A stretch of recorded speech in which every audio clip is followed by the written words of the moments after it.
Heroine Tamannaah Bhatia వేసిన కేసుని Madras high court కొట్టేసింది. తగిన ఆ సాక్ష్యాలు చూపించలేకపోయింది అని. బ్రాండ్ ప్రమోషన్స్ సంబంధించి తమన్నా పవర్ సోప్స్ కంపెనీ మధ్య 2008లో ఒప్పందం కుదిరింది. 2009 అక్టోబర్ దాకా తమన్నా ఫోటోలతో పవర్ సోప్స్ ప్రచారం చేసుకోవచ్చు అనేది అగ్రిమెంట్.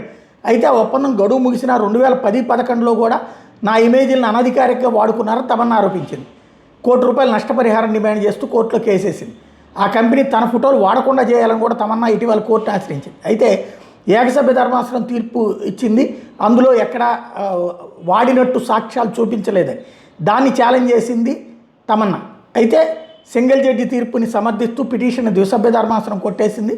తమన్నా ఎట్లాంటి సాక్ష్యాలు చూపించకుండా సదరు సంస్థ నుంచి ₹1 కోటి డిమాండ్ చేస్తోంది అన్నటువంటి ఆగ్రహాన్ని వ్యక్తం చేసిందనాలా, లేకపోతే తోసిపుచ్చిందనాలా, ఏమైనా అనుకోవచ్చు.